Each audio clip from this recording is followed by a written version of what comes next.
He who is first will be last. The Lord tries to warn us by giving us the example of little children, that we should not be seeking attention and glory in this world.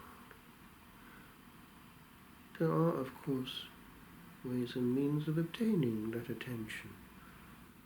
It's quite easy.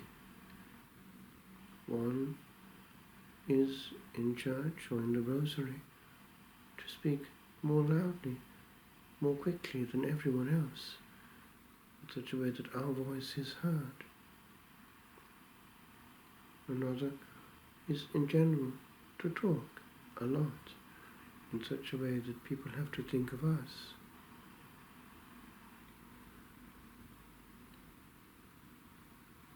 To talk a lot has several effects.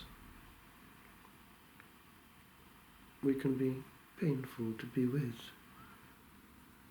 We can also miss things that we need to know. And that can be especially serious if one really has to know things. For instance, a superior who talks a lot will miss a lot, and people will not be able to share willingly, for it is not polite to interrupt a superior, or in general to interrupt somebody when they're talking. And that person then, if in courteous company, will carry on talking and not feel the pain caused. There is a difference between talking and conversing, between emitting and communicating, between a monologue and a dialogue, and some do not understand the difference. Moreover, there are ways and means of obtaining glory. When one gets a following, one can be carried away. The sin of pride was the sin of Lucifer, and to become self-sufficient is to become like him. The child learns. He has all to learn. The story is told of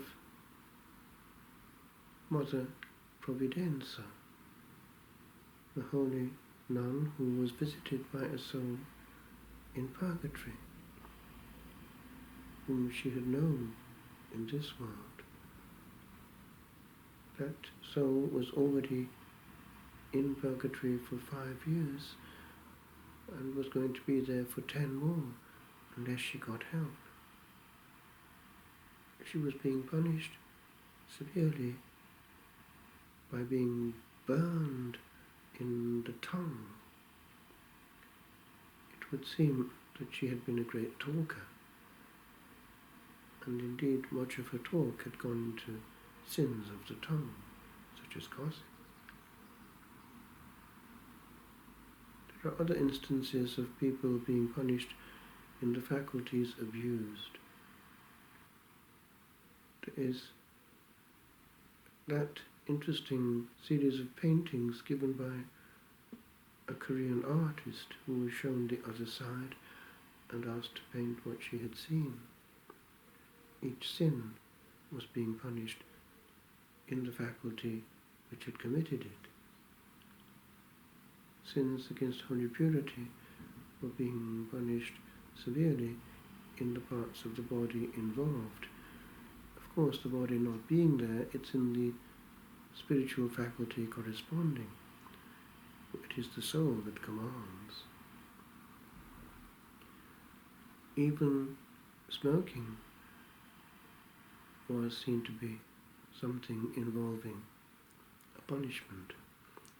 Even bad television watching was seen to be an absorption of demons coming out of screens. and on it went.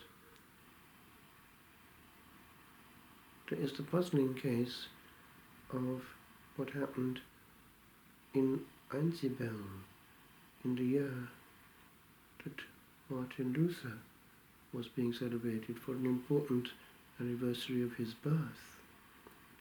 And the whole of the area was involved. Even the Kaiser was coming.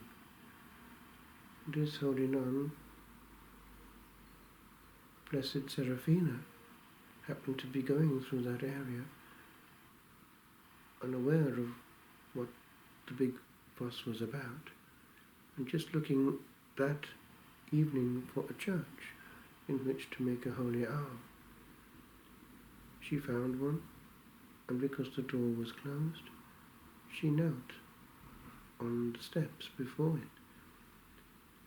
But she had a constant communication with the angelic world, and her angel tapped her on her shoulder, told her to get up, and explained that the church involved was actually Protestant, and went on to explain that the big celebration was about Martin Luther, and she had to be shown where his soul was, lest she be also in error with regard to true glory. It turned out that he was not actually in purgatory, but further down, and she was shown demons driving a big thick nail into the part of his being that had brought Christianity into difficulty through independence and pride. It was the head. And after that she was very severe on any sin of pride or manifestation thereof in her nun's information. She was close to the angelic world, and she was aware that sins had their consequences and were all interrelated. Pride is the fundamental participation in the sin of Lucifer. It led to independence. The last will be first. The Lord does warn us that unless we are converted and become like little children, we shall not enter the kingdom of heaven. There are sins that we can avoid. Talkativeness is painful and damaging to all concerned. And in our tongue we can cause pain. And if we do not feel that pain when back in prayer, our spiritual life can actually be an illusion. How can we love Jesus, the source of love, and not see and feel the pain that we have caused to those that he also loves? We cannot separate adoration of Jesus in the tabernacle from respect for Jesus in the heart of the one that stands before us. How can we love God whom we have not seen, and hate and hurt the brother that we can see?